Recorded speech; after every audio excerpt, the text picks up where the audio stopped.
Hello dear student, स्वागत है आप सभी का बायो रूट्स में। आज हम बात करने वाले हैं एलाइजा टेस्ट के बारे में। तो with this hope that you all are doing well in your study. आज शुरू करते हैं अपना आज का ये वीडियो लेक्चर। तो सबसे पहले अगर हम एलाइजा के फुल फॉर्म से बात करें तो ELISA stand for enzyme linked immunosorbent assay. क्या होता है ये, इसके बारे में आज हम बात करते हैं। तो फर्स्ट ऑफ ऑल देखो, ये एक टेस्ट है जो कि आपने क्लास 12th में पढ़ा है कि एचआईवी डिटेक्शन के लिए होता है कि एचआईवी किसी व्यक्ति को है या नहीं। बट हम इसका यूज सिर्फ एचआईवी में नहीं और भी कई जगहों पे कर सकते हैं, एक प्रिंसिपल को समझने के बाद में।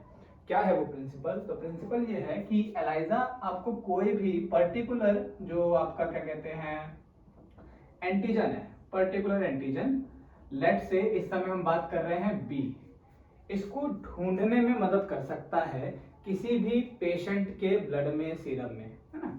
तो हम फिलहाल अपने टेस्ट में किसको ढूंढ के देखेंगे? एंटीजन बी को ढूंढ के देखेंगे किसी भी एक पेशेंट ब्लड में। तो अब इसके टाइप्स की बात करते हैं। एलाइजा तीन तरह का है, एक है डायरेक्ट एलाइजा, एक है इनडायरेक्ट एलाइजा और एक है सैंडविच एलाइजा। अगर मेथड्स की बात करें तो मेथड्स के बेस पे एलाइजा केवल दो तरह का है, डायरेक्ट एंड इनडायरेक्ट। उसी को कंबाइन करके बनाया गया है आपका सैंडविच एलाइजा। इस वीडियो में हम बात करने वाले हैं डायरेक्ट एलाइजा के बारे में कि क्या होता है डायरेक्ट एलाइजा। इसके अंदर सबसे पहले हमें एक चीज समझनी होगी कि एलाइजा प्लेट होती है एक, जिसके अंदर हमारे पास में इस तरह के छोटे छोटे गड्ढे बने होते हैं, डिप्रेशंस या वेल भी कह सकते हैं इनको हम, जो कि 96 होते हैं।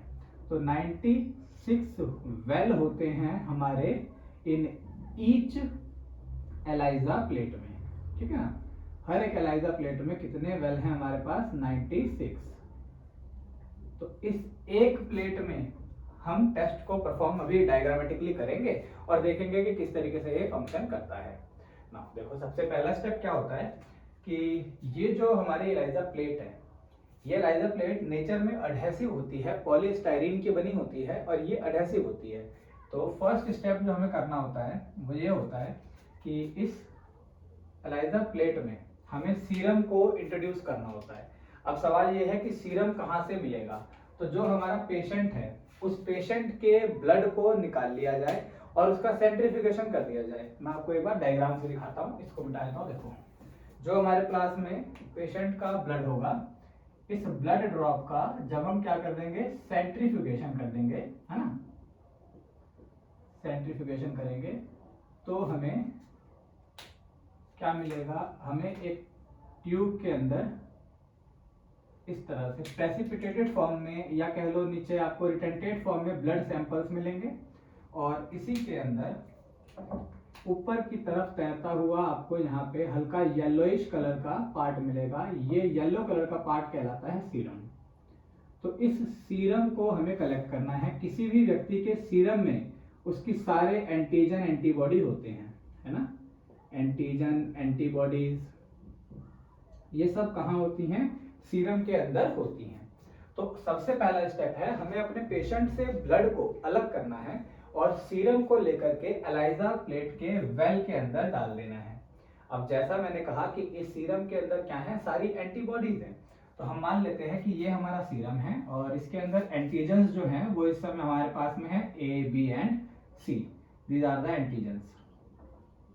Let's say these are the antigens of patient blood और हम ढूंढना चाह रहे हैं बी वाले को। हमने सीरम को एलाइजा प्लेट में ऐड किया, जिसके बाद सीरम के एंटीजन्स, क्योंकि एलाइजा प्लेट पॉलीस्टाइरीन की है जो कि नेचर में एडहेसिव है, तो एंटीजन्स यहाँ पे चिपक जाएंगे और बची हुई चीजें जो फ्लूइड, प्लाज्मा या बाकी चीजें हो सकती हैं ब्लड की, वो यहाँ पर होंगी ऐसे। उनके लिए एलाइजा प्लेट आपकी एडहेसिव नेचर की नहीं होती है। जब हम इसके अंदर सीरम ऐड कर रहे हैं तो पहला पॉइंट हम लिख लेते हैं। पहला पॉइंट है एडिंग सीरम।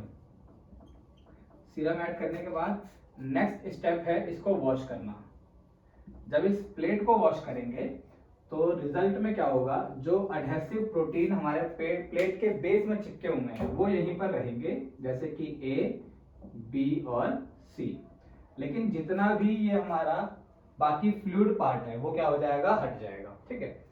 ये हो गया हमारा सेकंड स्टेप। आप इसे चाहो तो फर्स्ट स्टेप और उसके बाद का एक प्रोसेस ले सकते हो ना। अगर हमने ये कर दिया अब इसके बाद बची हुई जगह जो है हमारी एलाइजा प्लेट की, जहां पे अगर और कोई चीज हम डालें टेस्ट में आगे परफॉर्म करने के लिए, वो चिपक सकती है क्योंकि ये एडेसिव नेचर की है। तो इसीलिए आगे कुछ भी करने से पहले एलाइजा प्लेट के रिमेनिंग सरफेस को ब्लॉक किया जाएगा बाय एडिंग ब्लॉकिंग एजेंट। हम क्या ऐड करेंगे? Adding blocking agent. ये रिएजेंट तैयार करके रखा जाता है लैब में, और इस तरीके से जब हम एडिंग अपना रिएजेंट ऐड करेंगे इसके अंदर, तो ये एलाइजा प्लेट की बची हुई एक्सपोज्ड सरफेस को क्या कर देगा? ब्लॉक कर देगा। ये देखिए कुछ इस तरीके से ये हमारा ब्लॉकिंग एजेंट हो गया। दिस इज ब्लॉकिंग एजेंट, जिसको हमने इसमें ऐड किया। ऐड करने के बाद में क्योंकि ब्लॉकिंग एजेंट ज्यादा होगा तो वो इसके अंदर बहुत ज्यादा फिल हो जाएगा। और फिर अगेन जैसे हमने यहाँ पे एक्स्ट्रा पार्ट को हटाने के लिए इसको वॉश किया था, अगेन हम यहाँ पे अपना जो भी हमारा एक्सेस ऑफ ब्लॉकिंग एजेंट है उसे रिमूव करने के लिए एलाइजा प्लेट को वॉश कर देंगे, जिसका रिजल्ट ये होगा कि एलाइजा प्लेट के अंदर हमें क्या दिखाई देगा? केवल 3 एंटीजन यहाँ पे जो हमने एग्जांपल के लिए लिए हैं, जरूरी नहीं है 3 हो, पेशेंट में जितने भी होंगे वो यहाँ सब होंगे, वो एंटीजन सरफेस पे चिपके रहेंगे। और अब प्लेट के अंदर बाकी सारी जगह ब्लॉक हो चुकी है, किसके द्वारा? हमारे ब्लॉकिंग एजेंट के द्वारा, ताकि अब आगे के टेस्ट में कोई भी चीज इसके सरफेस पे चिपकेगा नहीं। तो ये हो गए हमारे इधर के 2 स्टेप। आप इसे वॉशिंग को भी स्टेप ले लो तो 4 कह सकते हो। नाउ थर्ड स्टेप में हम क्या करते हैं देखते हैं। देखो अब क्या करना है, हमें डिटेक्ट करना है अपना बी एंटीजन, ये रहा, इस बी को ढूंढना है। बी को ढूंढने के लिए हमें पहले से तैयार करके रखनी होगी एंटी बी एंटीबॉडी। तो हमें क्या लेना है? We have to take anti B antibody, और इस एंटीबॉडी को जोड़ देंगे एक एंजाइम से। लेट्स से ये है हमारा एंजाइम, सीजर की तरह दिखाया गया है इसको, और ये है हमारी एंटीबॉडी जो जुड़ सकती है किससे? बी वाले के हेड से। ये इस तरह से, ये समझ आया आपको? ऐसे, क्योंकि ये ए से भी नहीं जुड़ेगी, सी से भी नहीं जुड़ेगी। एंटीबॉडी बी लेकर के उसमें एंजाइम जोड़ देंगे, और एंजाइम जो है वो हमारे एंटीबॉडी के एफसी रीजन पर, टेल रीजन पर जाके जुड़ जाएगा, जिसके बाद हमारी एंटीबॉडी हमको कुछ इस तरह की दिखेगी, ऐसी। ये हमारी एंटीबॉडी है, और इसके ऊपर यहाँ पर क्या लगा हुआ है? हमारा एंजाइम, जिसकी हमें जरूरत पड़ेगी, है ना। तो अब ये एंटीबॉडी क्या कहलाएगी? Enzyme linked. These are enzyme linked anti B antibody. ये हमने प्रिपेयर कर ली। इस enzyme linked anti B antibody को हमें एलाइजा प्लेट के अंदर ऐड कर देना है। तो एलाइजा किट का जो प्लेट है वो यहाँ ड्रॉ किया हमने, और इसमें हमने बनाया अपना एंटीजन्स जो यहाँ पर मौजूद हैं, ये रहे। अगेन इसकी बाकी की जगह ब्लॉक होगी with the help of blocking reagent, और जब हम इसके अंदर अपना ऐड करेंगे antigen antibody with enzyme linked, तो वो बी पे जाके जुड़ जाएगी, और इसके अलावा बची हुई एंटीबॉडीज यहाँ पर रहेंगी, क्योंकि उनको जुड़ने के लिए कोई जगह नहीं मिली है। बी और बी पे जुड़ चुकी है, इसमें जितनी भी बी एंटीबॉडी होंगी उन सब पे जाके ये जुड़ जाएगी अपने FAB रीजन से, यानी कि एंटीजन बाइंडिंग रीजन से। ये वाला रीजन एंटीजन बाइंडिंग है। ए और सी या बाकी रेस्ट ऑफ एंटीबॉडीज पे या एंटीजन्स पे ये एंटीबॉडी जाके चिपकेंगी नहीं। अब इनको हटाना होगा हमें, तो इनको हटाने के लिए अगेन वॉश किया जाएगा। जब प्लेट को वॉश करेंगे तो आपको पता ही है हमारे पास रिजल्ट क्या होगा। अगेन क्या बचेंगी हमारे पास? अपने सरफेस एंटीजन्स जो ब्लड में हमारे पास एक्सेस में थे, ABC। देन यहाँ पे क्या है हमारे पास में? Blocking agent. और जैसा कि हमने देखा था अभी लास्ट डायग्राम में कि बी वाले एंटीजन पर, बी एंटीजन पर क्या जुड़ चुका है? इस पे जुड़ चुका है enzyme linked anti B antibody. ठीक है, अब देखो एक सिंपल सा कॉन्सेप्ट देखो। अगर हम बी को ढूंढना चाहते हैं तो हम मदद लेंगे इस एंजाइम की। क्योंकि ये एंजाइम कहाँ मौजूद है, ये मौजूद है एंटीबॉडी के एफसी रीजन के टेल पर, है ना, एफसी रीजन पर है। अगर एंटीबॉडी या अगर एंजाइम वहां अभी भी है, क्योंकि हमने वॉश कर दिया, सारे जो एंटीबॉडीज हैं वो निकल जानी चाहिए, अगर अभी भी वहां हम एंजाइम की प्रेजेंस को डिटेक्ट कर लेते हैं, इसका मतलब ये एंजाइम अगर है तो ये एंटीबॉडी भी वही है, अभी भी हमारे प्लेट में ही है। और अगर ये एंटीबॉडी अभी तक प्लेट में है तो इसका मतलब ये किससे जुड़ी हुई है, हमारे स्पेसिफिक पर्टिकुलर बी एंटीजन जिसको ढूंढने के लिए हम टेस्ट कर रहे हैं, ये उससे जुड़ी हुई है ना।